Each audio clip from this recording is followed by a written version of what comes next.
GeekAfrique, Anomaly of Africa.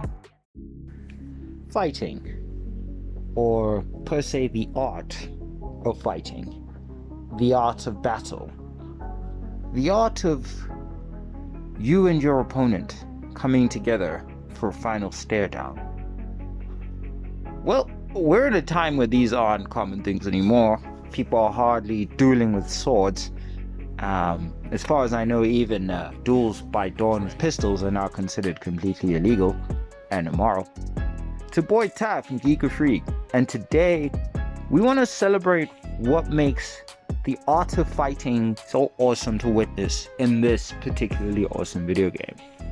So, For Honor is an online PvP action-based hack and slash fighter, but it's a lot more than a lot of that.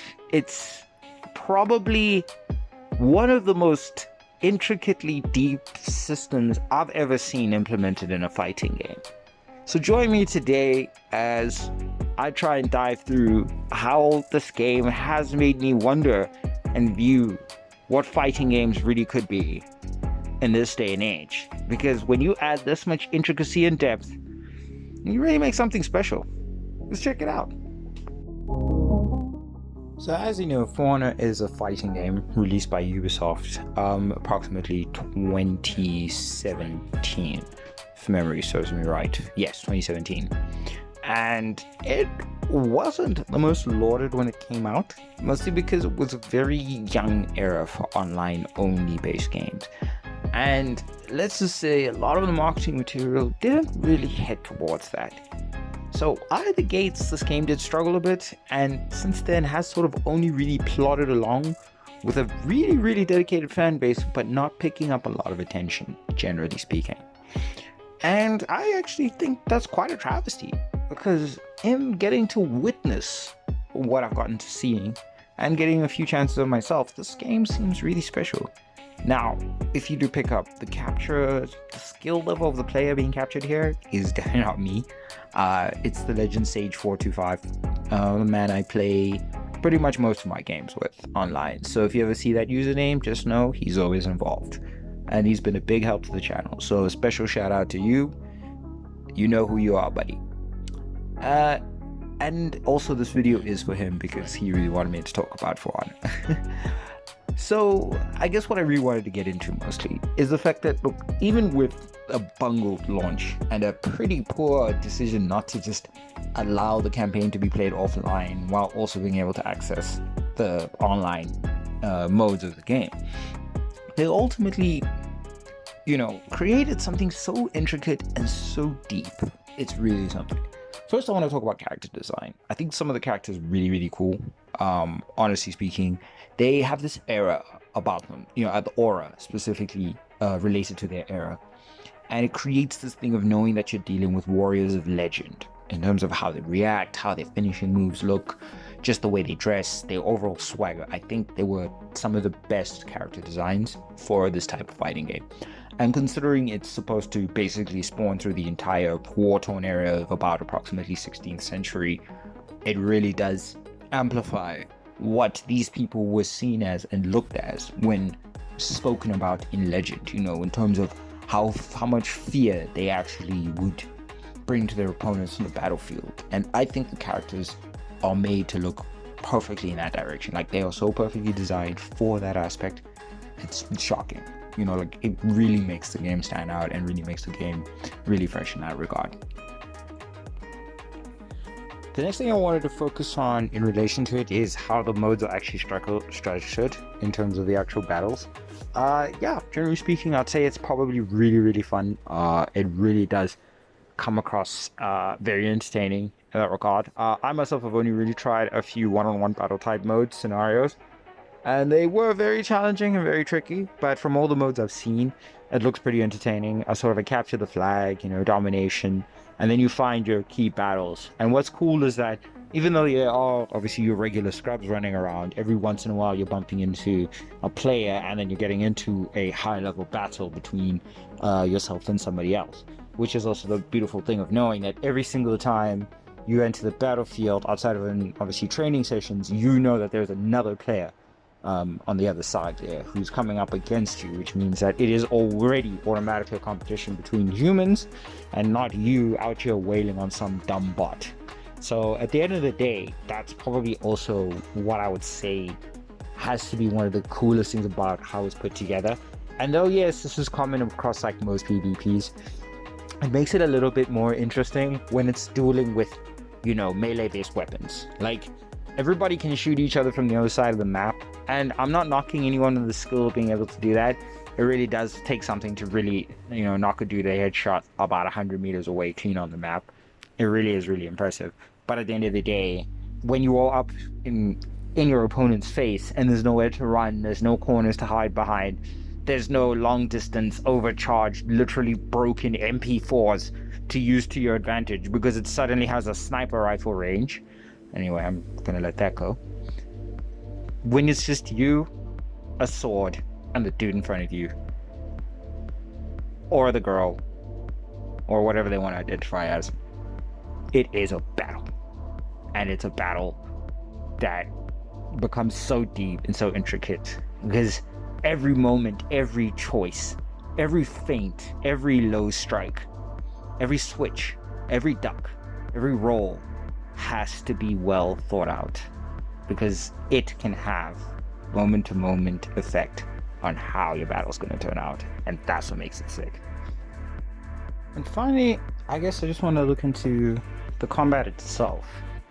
So like I was saying, it's a lot of artful stuff, a lot of really specifically timed movements, a lot of, you know, really measured battle plans. You know, basically what it is that it's a very simple system divided into 4 main directions: high strike, low strike, and left to right mid strikes, while simultaneously your main strikes consist of light and heavy. So you're basically just mixing and matching between all of those. Not the world's most complex system when it comes to actually you know, trying to figure it out, but when it comes to properly implementing it at a high skill, this is where the game changes dramatically. Like I said, you can also feint, which basically is starting an attack and then cancelling that attack midway and then changing direction and basically completing the attack in another direction. So when you need to deal with that, considering you also have 4 different, you know, areas that you have to block based on where your opponent is attacking from, it can turn into a real seriously heavy game of like mental chess when it comes to reaction, and that's what just makes it so special. Like, even I gotta admit, for a guy who's not that crazy into heavy sweaty games, like, I'm not always very interested in a game that has like super spike difficulties or generally obscene players who are sitting there, you know, farming millions of XP day after day, week after week. Especially in relation to the person whose footage you are seeing.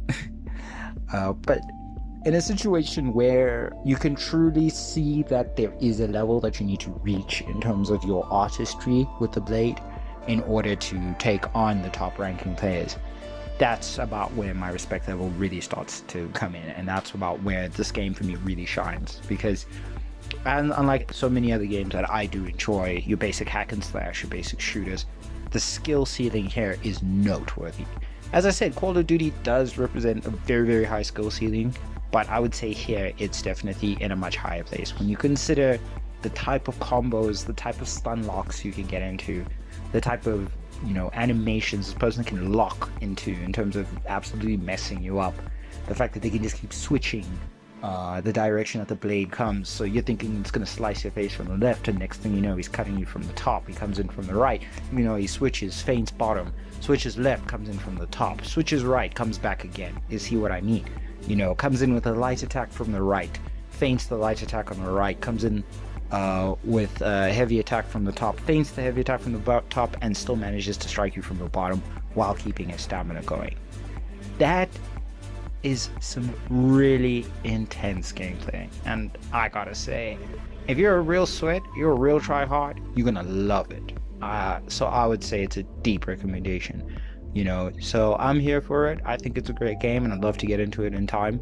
And I plan to at some point to start getting into For Honor and really start trying to take it on. Right now, I am still committed to Dauntless, so don't worry, nothing about that's going to change yet. I will still be talking a lot about this game. But yeah, I would probably say this has been one of the most entertaining games to look over, review, research, and really look into what makes it stand out. So in this case, I would say, yeah, I'll go for Honor. It's worth it. If you want to test yourself at the highest skill level against some of the most intense people, it's definitely worth it. Storyline's not amazing, not a lot to say about that at all, because it's kind of paper thin and bare, but at the same time, that's not what this game's main attributes are, and that's not what made it stand out. What makes it stand out is the art of fighting and the art of duel. And that's it. That's my video, guys. Thanks for joining in. This was a pretty long one in terms of my turnaround from when I got the footage to when I finally made the video. Was really trying to find the words to really put this together, because I felt this game deserved some serious recognition for what it is. Yeah, so please do like, share, and subscribe. Please leave me any feedback you have on my new techniques in the comment section. And well, I'm pretty sure there's still going to be a watermark on this video, so if anyone has any advice for any great softwares that I can get, not per se legal, please drop that suggestion in the comment section below. I beg of you.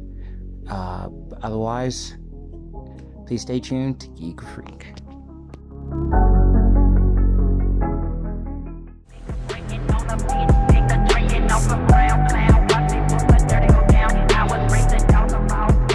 GeekAfrique, Anomaly of Africa.